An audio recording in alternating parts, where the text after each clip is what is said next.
Welcome to another exciting episode on the show, Control or Be Controlled, podcast designed to help you start thinking differently and take control of your life. And I remain your host, Darlington. Today's guest is Matthew Cossolotto. He's an author and speaker, coach, and creator of the Triad Empowerment System, built on three powerful ideas, habits, habits, public speaking, and promises. Matthew, welcome to the show. Well, thank you very much, Darlington. I'm happy to be here and looking forward to our conversation. All right, Matthew. So I would also like you to introduce yourself to my audience.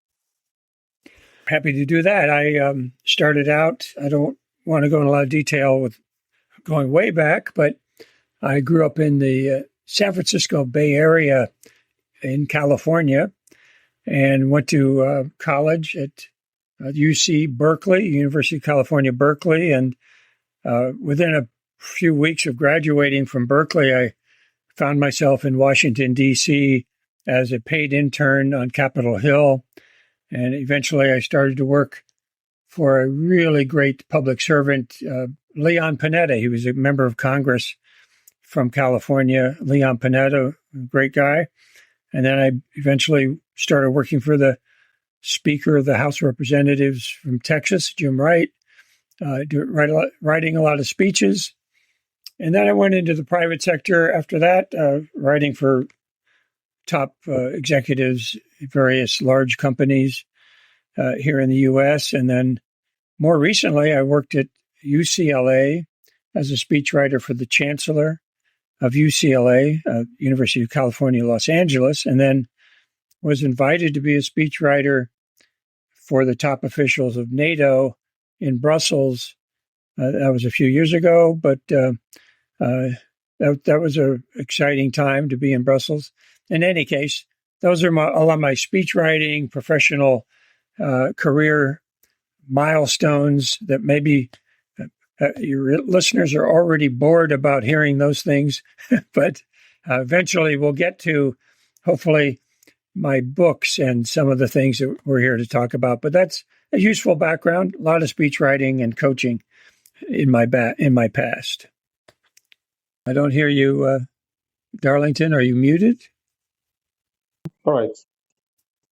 So, Matthew, can you hear me? Still don't hear you. Are you there? Well, yes, the promise I made was a turning point. I had this idea for a book and wasn't sure about it. I at the time, I wasn't sure that I was a self-help author.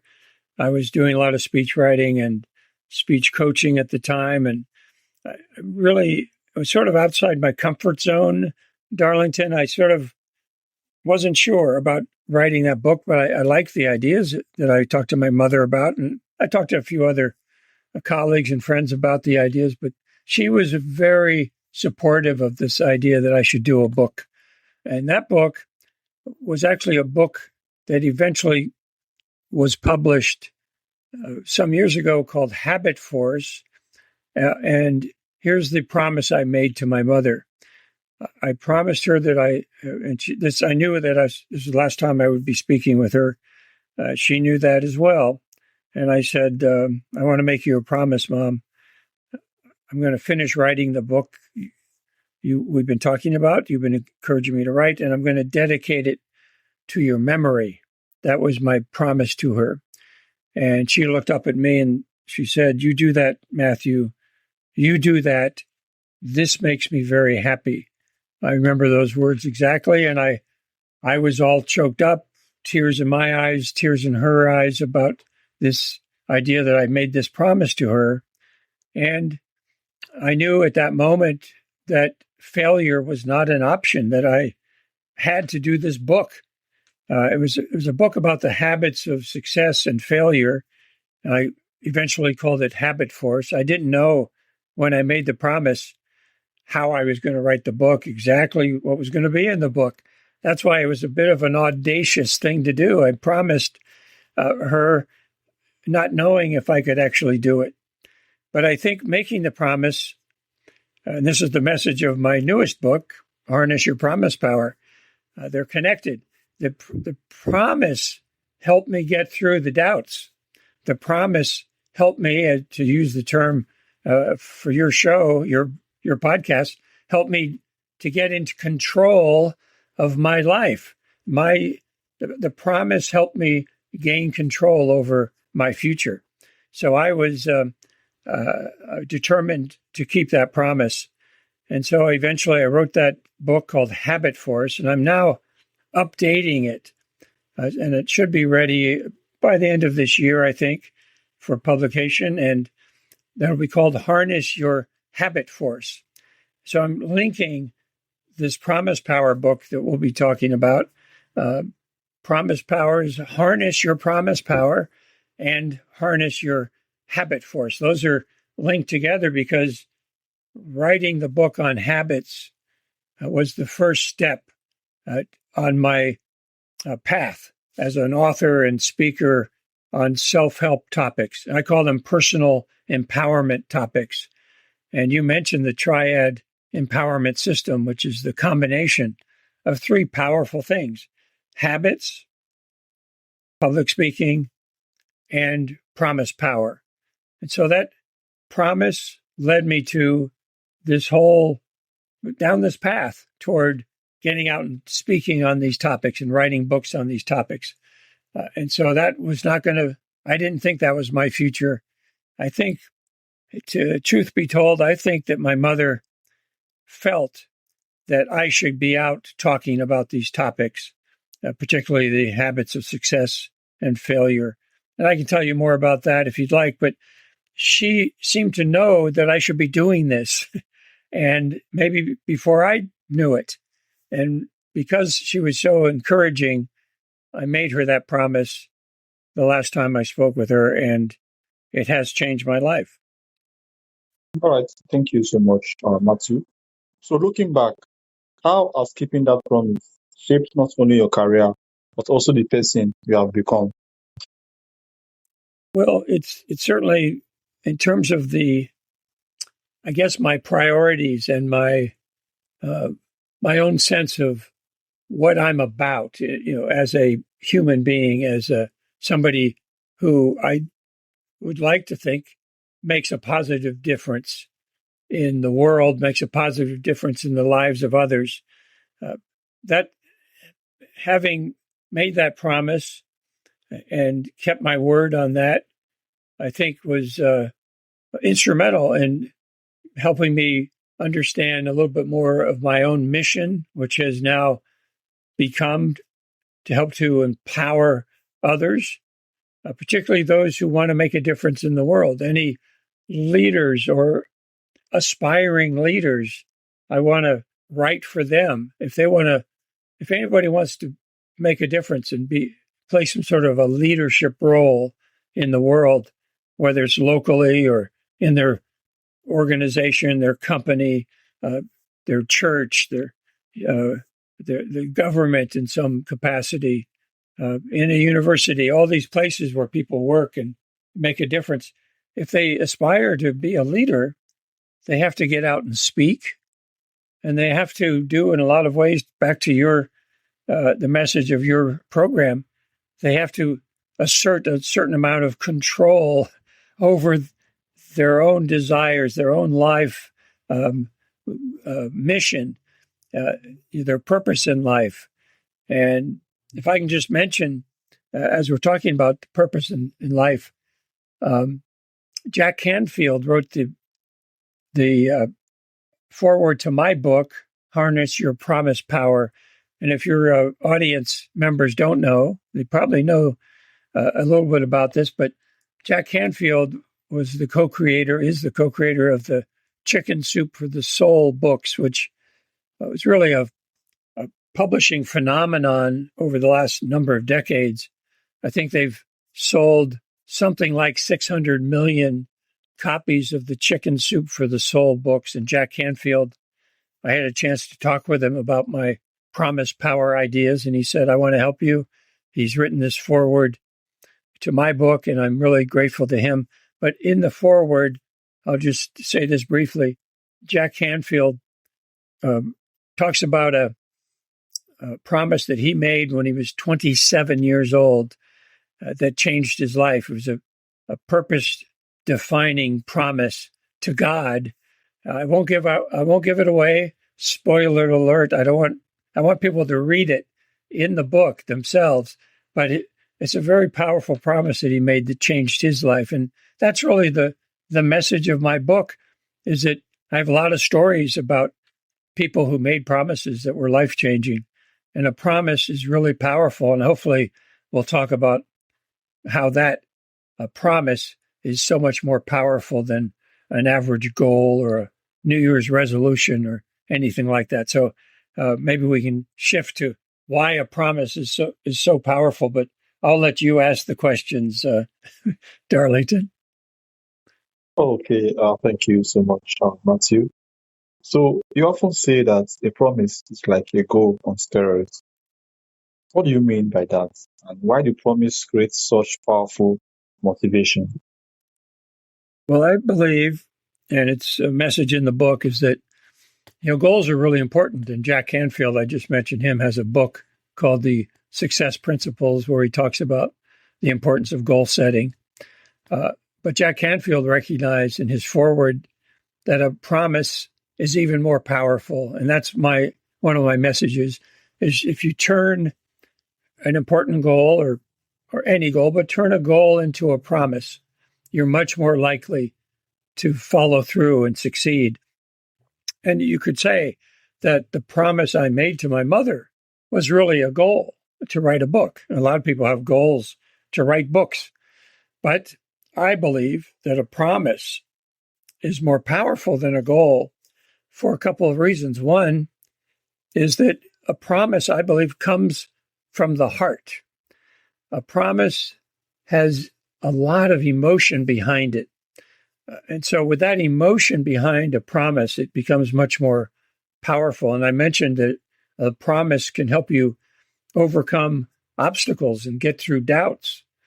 You made a promise, and most people in the world are reluctant to break a promise. And here's the way I talk about that.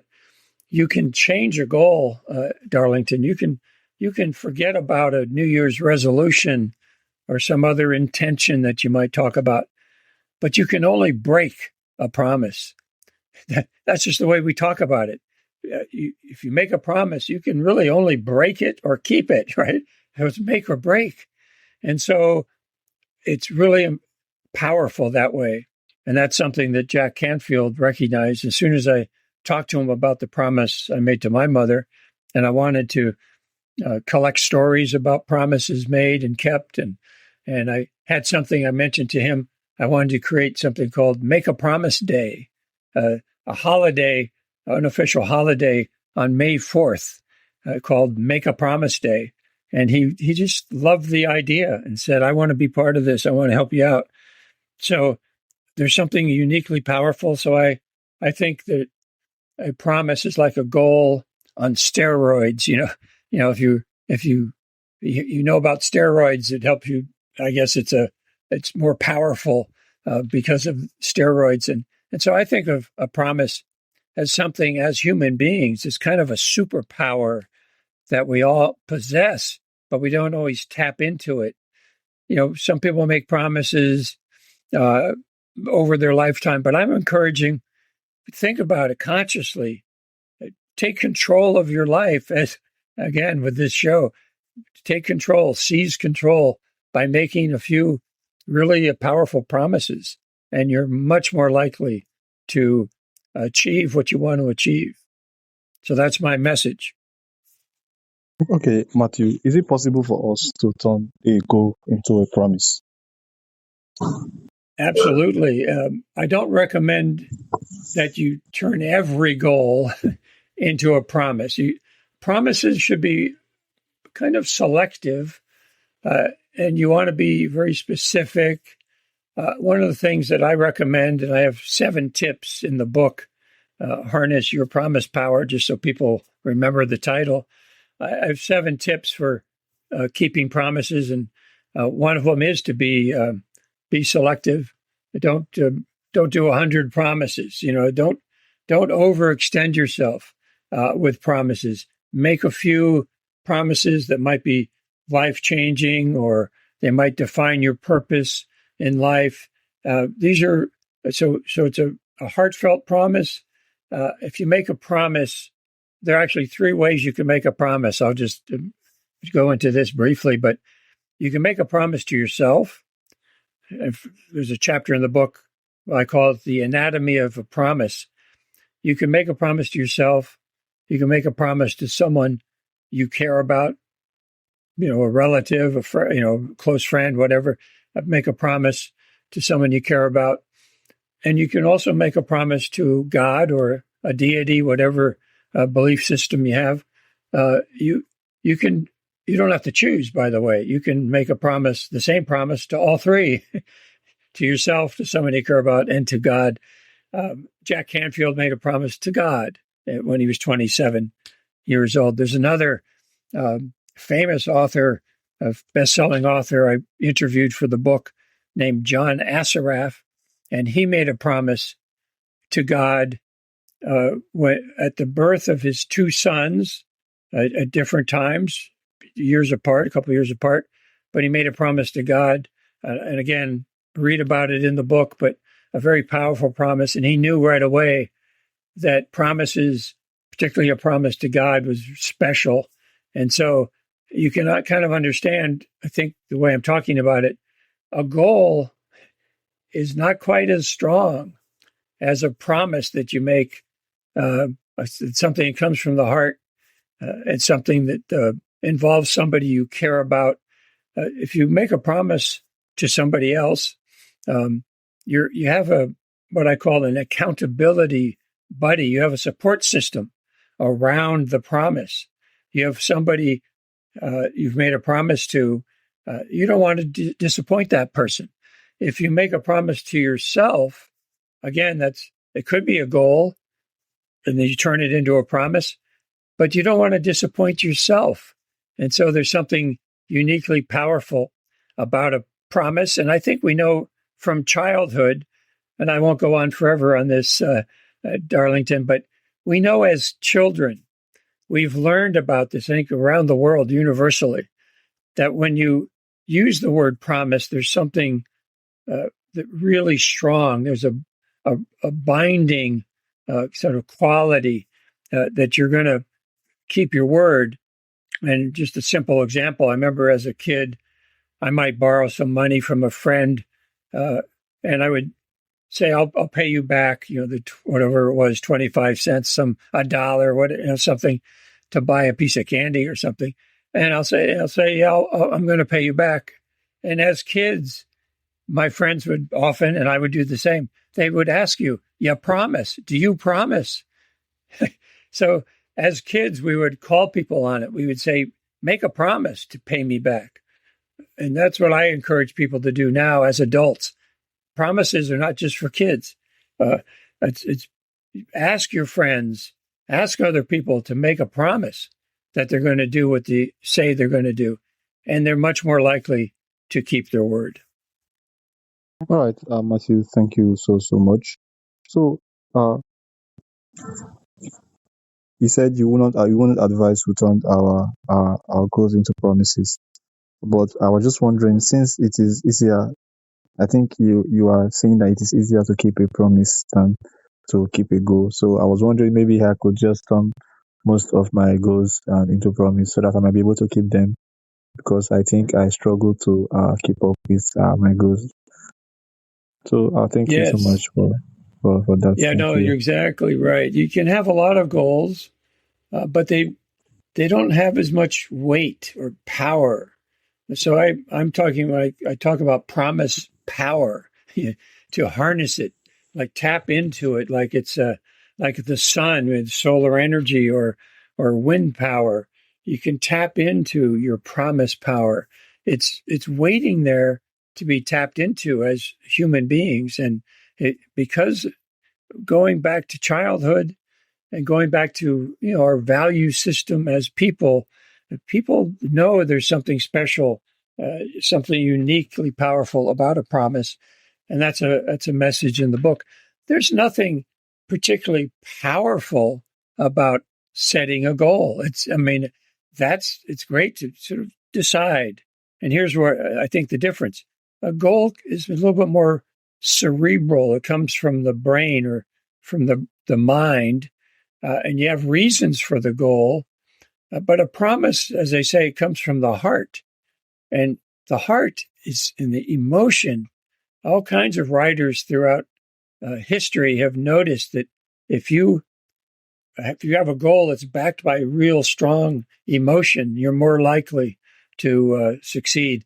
And so my message is tap into that unique power, that emotional power, by making a promise, and you're more likely to achieve your goals. It's a superpower, and it's available to all of us. But if you do too many promises, I guess is a warning, and you have 100 promises, say, and you've overpromised. You don't want to overpromise. You want to kind of underpromise and overdeliver. You want to make special promises.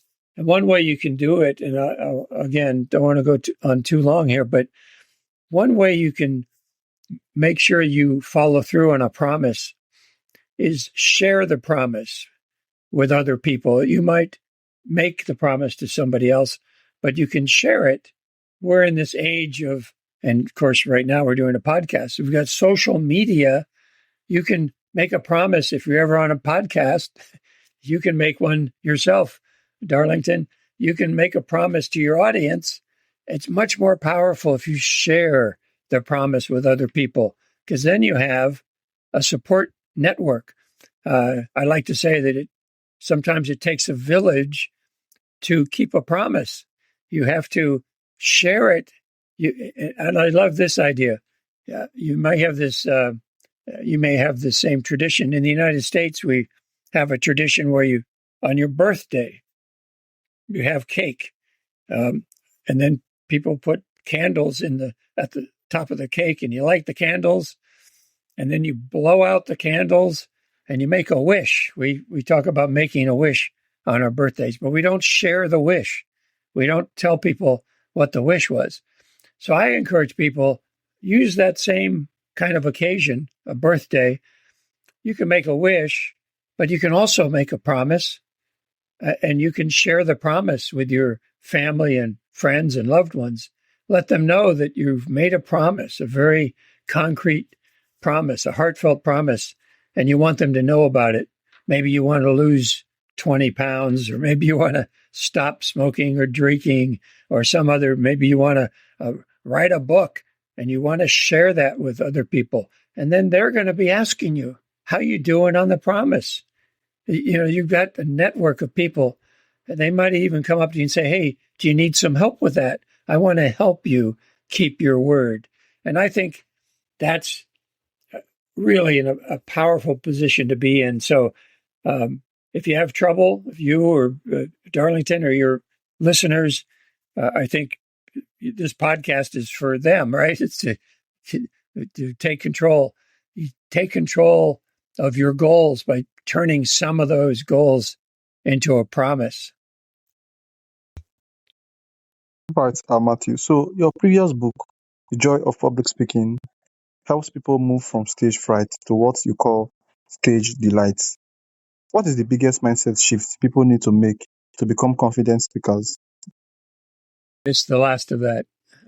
To become What confident. is the biggest shift that people need to make to become confident speakers? Well, yes, you probably know this, and many people listening will know that one of the great fears that most people have is public speaking. It ranks up there. They've done surveys with people about how afraid they are of public speaking. It ranks up there with other phobias like heights. People are afraid to fall from high buildings, or spiders and snakes and all these other things that people are afraid of. Public speaking is one of the things that people are most afraid of. So I like to talk about the shift from stage fright to stage delight. And I think it's all between the ears. One of my taglines, if you will, one of the things I always remind people is that success is an inside job. It's what goes on between your ears, your thoughts. And if you think about where fear comes from in public speaking or other things, it's the way you think about it. It's your thoughts. And if you want to, and also where does the joy, where does happiness come from?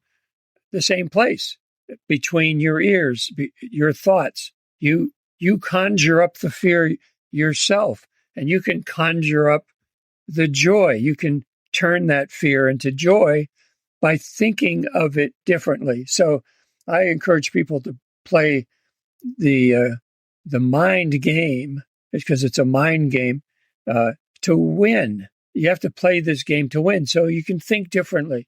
And so I have suggestions. I call them the 7 steps to joy in the book. And one of the most important, and they're all important, but I'll share this one, is that when you speak to an audience, whether it's 5 people or 100 or 1,000, never think about how many. Always think about you're speaking to an audience of one. It's always one person. You're speaking to an audience of one person at a time. And so you just think of it differently. So we do this every day, Darlington. This is something people do every day. We talk to people every day on the street, in shops, we have friends and family, in class, whatever. We talk all the time to people without being afraid of it. So you have to lower the fear factor. You have to lower the public speaking terror alert. The number one first thing you need to do is just tell yourself you're just speaking to one person at a time. And that's going to help you. I'm not saying that's all you need to do, but that's a huge step in the direction of getting over the fear. But the next step, I'll just say this one, they go together, is that you should not think of it as public speaking. You should think of it as just speaking.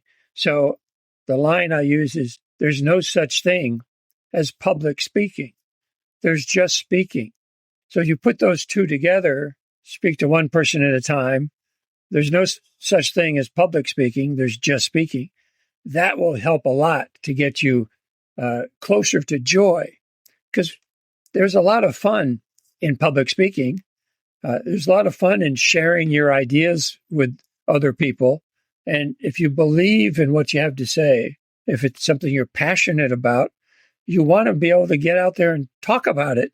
And you don't want to be too afraid and let other people do all the talking. So my message is, if you want to be a leader, make a difference in the world, I mentioned that earlier, you have to get up and speak. And, leaders speak and followers listen. So if you want to lead in any capacity, you have to get comfortable with public speaking. So again, you want to get in control. You want to use the word that you use for your show. You want to have more control over your life. Get comfortable. In fact, find joy in public speaking. People who are joyful about public speaking, no surprise here, they tend to be better at it than people who are afraid about public speaking. Makes sense, right? So that's a long way of answering your question, but you can tap into this idea of joy. And that's really my message in all of my books, is to take control really of your thoughts, play the mind game to win. You do it with PromisePower, you do it with habits and habits of thought, and you do it with public speaking. It's all between your ears, and you play that mind game to win.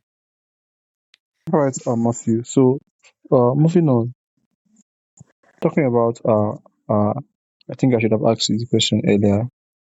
What do you mean by promise day? Oh, make a promise day. Yeah. Well, when I first thought about all this these ideas about promise power, and I started collecting stories. In fact, I mentioned a couple of them, but I'll just mention one more. Oprah Winfrey was a very famous person around the world. Oprah Winfrey, often just known as Oprah, she made a promise to the president of South Africa, Nelson Mandela, back in the 1990s. You're in Nigeria, I think. Am I correct, Darlington? I think you are. But in any case, she made a promise to Nelson Mandela that she would build a school, an academy for underprivileged girls in South Africa.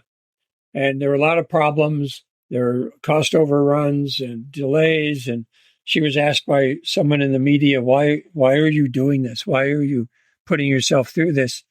And she said, and this is again the message of my book, she said, I made a promise to Nelson Mandela and I intend to keep it. It's a simple way of tapping into the power of making a promise. So the book is all about that.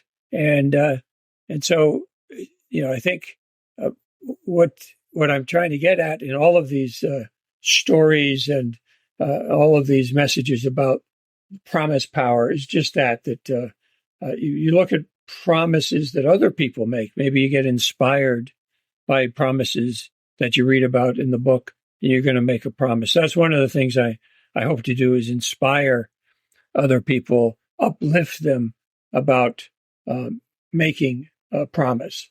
I'm not sure, did that quite answer your question? I think I got a little sidetracked with Oprah, but in any case, that's really what the promise power is all about. All right. So, my final question for you is this: for someone who has made promises to themselves before, but struggle to keep them, what practical advice would you give to help them finally follow through? Right. Well, yes, I think it's a great question. And one thing I would say, and I'm going to answer the question, but I hear sometimes when I talk about the power of promises, some people, kind of cynics, I would call them, say, well, there are a lot of broken promises out there. And, political leaders or business leaders make promises and don't keep them, et cetera. And you hear that. I really encourage people, and Jack Canfield actually writes about this in his foreword. He's a smart guy. He says, and I say, don't focus on the broken promises. Focus on the stories that I have in the book about promises that people make and keep, and they're powerful and they change their lives. So think more about promises that people keep, because what happens with what's called the law of attraction is that what you focus on expands. You'll get more broken promises if you keep thinking about broken promises, right? It's like that's all a self-fulfilling prophecy. So that's one word of caution. Don't think too much about the broken promises. But there are ways to reinforce your promise. I made one or several promises. I mentioned one before, is that you should share it. Share your promises with other people. That will help you. You can also write it down. These are parts of I said I had 7 tips for keeping promises, and I'm just kind of going through a few of them. You can write it down. Write down your promise and kind of repeat it to yourself over and over again. Write it down 10 times. Write it down in the morning when you get up. Have this promise with you frequently so you don't backtrack or forget about it. I also talk about commit emotionally, and the fact that promises, I think, come from the heart. You can, if you make a promise to yourself, you can also make the same promise to someone you care about, or you, as I said, do a promise on your birthday, and that adds some emotional heft or emotional weight to the promise. And we have something called Mother's Day and Father's Day, and there are other special days of the year. So I suggest that you make a promise on one of these special days. Maybe it's your mother's birthday, or your father's, it's Father's Day or Mother's Day, that you might make a promise on a special day of the year, whatever that might be, you might think is special, your own birthday or someone else's. And that has more weight behind it. My mother's birthday was March 1st, for instance. And every year I think about March 1st is my mother's birthday. There's emotion behind that date. So you could increase your emotional commitment to your promise by making your promise on a special day. Here's one more idea. I love this idea. I always talk about it in my workshops. You can put a rubber band on your wrist. And I hope to become known as the man with the band. I always have this rubber band in my workshops, and I encourage people to put this band on their wrist as a reminder, a constant reminder of a promise they made, or even a goal that they set. Or you can use the same band for a couple of promises, or you can put a couple of bands that, it's your wrist. You can do with your wrist what you want. Put a couple of bands there.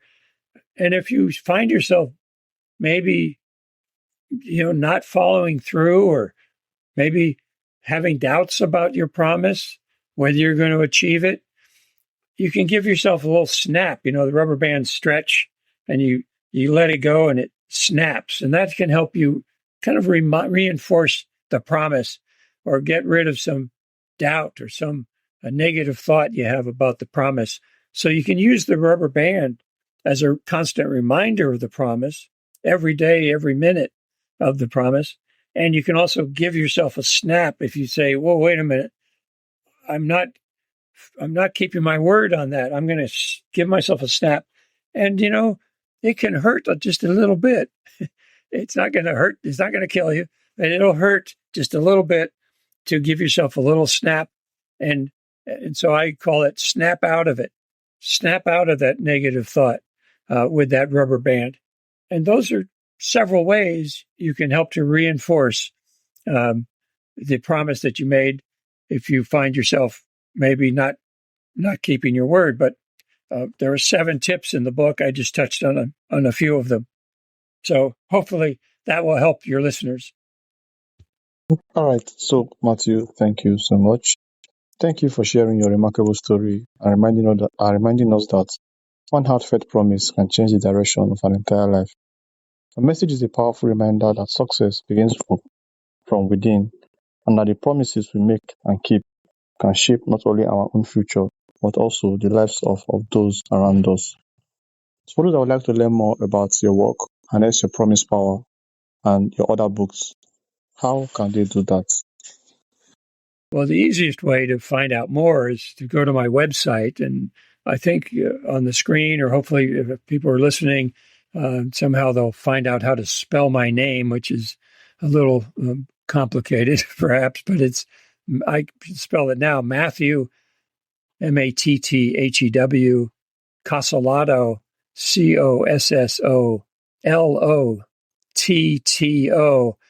just MatthewCossolotto.com.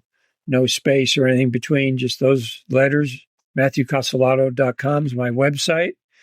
And you can take a look at descriptions of my books and my workshops. I call them personal empowerment programs, my speaking topics. And those are pep talks, personal empowerment programs. I call them pep talks to give people kind of an uplift when I give a talk.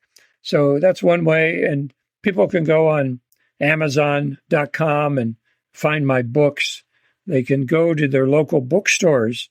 And if they don't already have the books, people can ask the bookstore to order the books, and you'll get them that way. I'm almost positive local bookstores will do that around the world.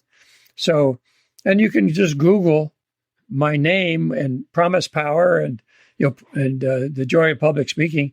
If you do a Google search, you'll probably find out a lot more about me and what I do and some of my ideas. And hopefully people will get in touch. Now, here's a great way to get in touch. If you have time for me to say this, my email, the best email is Matthew PromisePower. Just those words, Matthew PromisePower at gmail.com.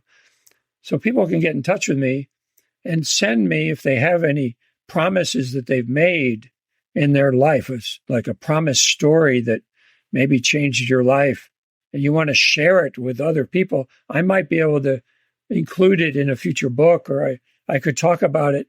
If you don't want your name mentioned, just tell me that. But if it's a promise story, lots of people have a promise story, and some of them only have one or two, but they made a big difference in their lives.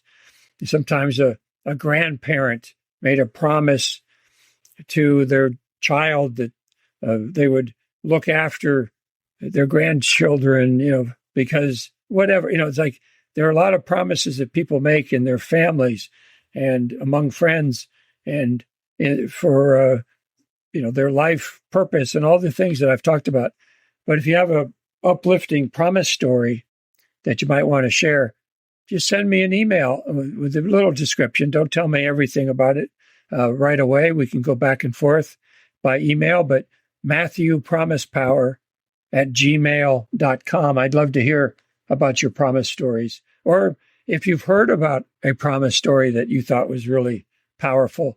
I noticed, by the way, that in a lot of books, a lot of fictional, a lot of novels, a lot of movies, a lot of stories, nursery stories as kids, there are a lot of promises in books, promise stories. So if you come across one, send that to me too. There are a lot of powerful stories. And that's another way that we learn how powerful promises are, is in the stories that we tell each other, as we read about in books. So that's another way that reinforces the power of a promise. Long answer, and I apologize for that, Darlington, but we get in touch, everybody. If you have a promise story that you experienced or know about or read about, I'd like to hear from you. Okay, Matthew, thank you so much. I also want to thank my audience for tuning in today. You guys are the reason why we are able to do this every day. I thank you so much for coming. And make sure to check out Matthew's work. Matthew, have a wonderful day ahead. You too. Thanks very much.